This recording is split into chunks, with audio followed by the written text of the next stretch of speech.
Hello बच्चों, आज हम इस वीडियो में कक्षा 7 की हिंदी पुस्तिका अभ्यास सागर का 7वां अध्याय स्कूल की छुट्टियां का प्रश्न उत्तर करेंगे।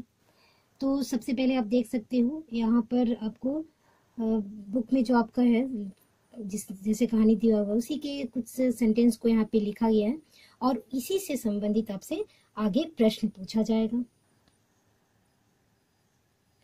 तो अब हम आगे देखते हैं। पहला प्रश्न है, जो वाक्य अभी आपने पढ़े उसमें से मोटे काले संज्ञा शब्दों को और उसके लिए प्रयोग में आए रेखांकित सर्वनाम शब्दों को लिखिए। तो जो आपने यहाँ लाइन दिया है उसे पढ़ा, उसमें से आपको संज्ञा जो डार्क कलर से लिखा हुआ है ब्लैक कलर में वो आपको संज्ञा शब्द है और जो अंडरलाइन वर्ड्स है वो आपका सर्वनाम है। उसे आपको चुन के इस फिल इन द ब्लैंक्स में लिखना है। अगला प्रश्न है, नीचे दी गई परिभाषा को पूरा कीजिए। जो शब्द संज्ञा के स्थान पर प्रयुक्त होते हैं उन्हें डैश कहते हैं, तो क्या होगा? सर्वनाम। अगला है, नीचे दिए गए वाक्यों को ध्यान से पढ़िए और लिखिए कि बोलने वाले ने अपने लिए किन सर्वनाम शब्दों का प्रयोग किया है। तो आपको यहाँ जो सेंटेंस दिया है उसे पढ़ने के बाद आप इसे कर पाएंगे। जैसे इसमें जो बोलने वाला कौन व्यक्ति है और वो अपने लिए क्या यूज कर रहा है सर्वनाम शब्द। तो जैसे यहाँ पे लिखा गया, मैं तो बहुत प्रतिभाशाली हूँ। तो यहाँ क्या होगा? मैं, बोलने वाले ने अपने लिए क्या प्रयोग किया है? मैं का। तो उसी तरह अगले लाइन में देखिए, मुझे प्रयोग किया है, उसके बाद मेरा, मैंने, फिर हम।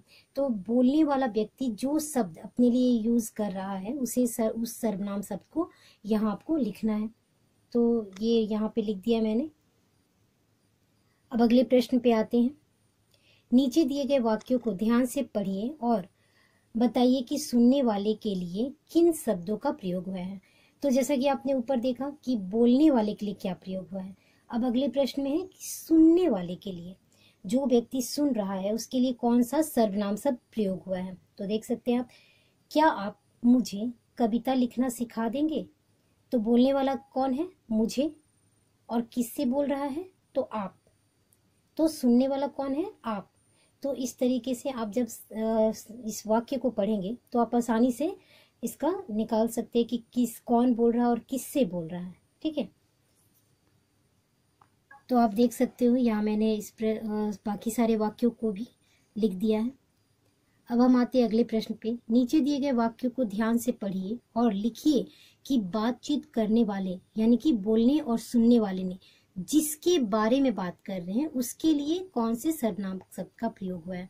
जैसे दो व्यक्ति जब आपस में बात कर रहे हैं तो किसके बारे में बात कर रहे हैं, तो आपको जिसके बारे में बात किया जा रहा है उन शब्दों को यहाँ चुन के लिखना है। तो जैसे यहाँ है, वे मुझे बुला रहे हैं। तो कोई व्यक्ति, मुझे जो व्यक्ति है वो बता रहा है कि वे मुझे बुला रहे हैं, तो यहाँ किसके बारे में बात किया जा रहा है? वे। तो इस तरीके से यहाँ भी सारे शब्दों का प्रयोग मैंने लिख दिया है कि इन शब्दों का प्रयोग हुआ है।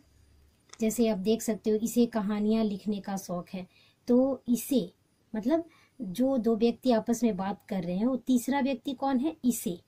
ठीक है, तो इस तरीके से यहाँ आप देख सकते हो। अब हम आते हैं अगले प्रश्न पे। नीचे दिए गए वाक्यों में मोटे काले सर्वनाम शब्दों का भेद लिखिए। तो आप देख सकते हो कि यहाँ जो वाक्य दिए गए हैं उसमें कौन से सर्वनाम शब्द का प्रयोग हुआ है।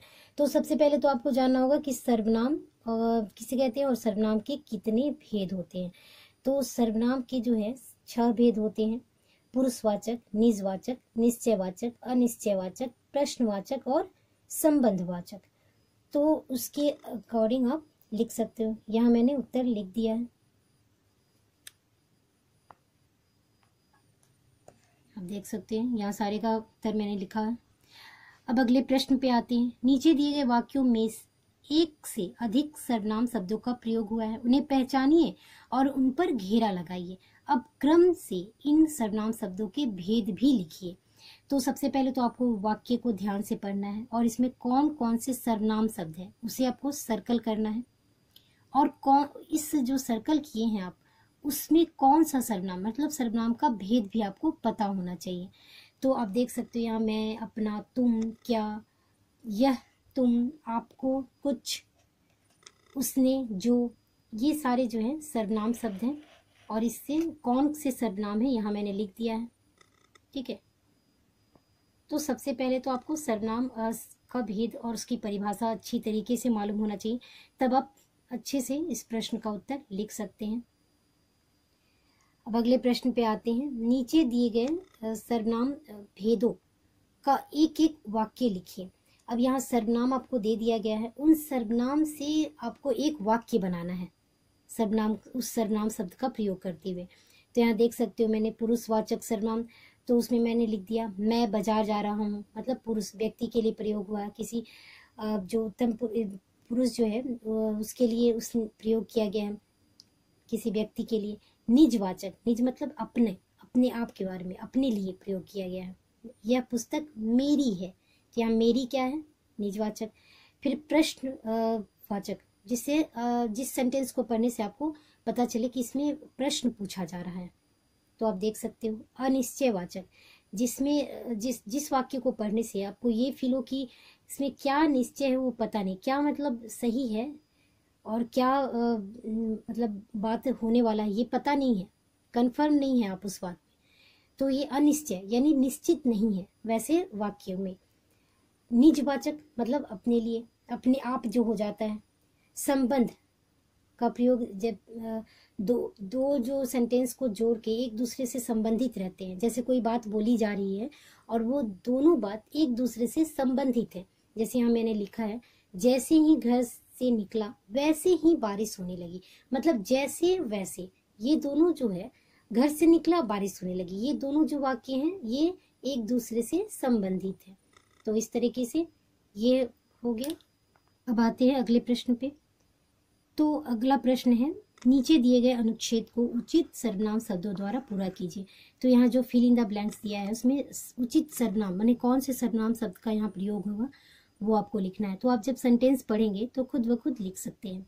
यहाँ मैंने लिख दिया है, एक दिन की बात है, मैं घर जा रहा था, तभी अचानक मुझे एक दोस्त मिला, उसने पूछा अरे तुम यहाँ क्या कर रहे हो। मैंने जवाब दिया मैं किसी काम से आया हूँ, मुझे ऐसा लगा कि कोई मेरा पीछा कर रहा है, मैं तो बहुत डर गया।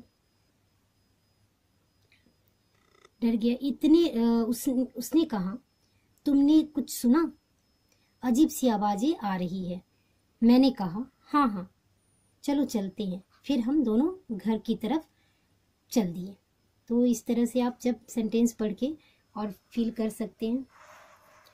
अगले प्रश्न पे आते हैं। नीचे दिए गए वाक्यों को बहुवचन रूप में लिखिए। जो आपको सेंटेंस दिया गया है इन वाक्यों को आपको एक वचन में लिखा गया है, आपको इसे बहुवचन में करना है। तो आप देख सकते हो मैंने बहुवचन में लिख दिया है, ठीक है। अब अगले प्रश्न पे आते हैं। नीचे दिए गए शब्द के लिए लिंग बदल कर लिखिए, मतलब स्त्रीलिंग दिया है तो पुल्लिंग, पुल्लिंग दिया है तो आपको स्त्रीलिंग लिखना है।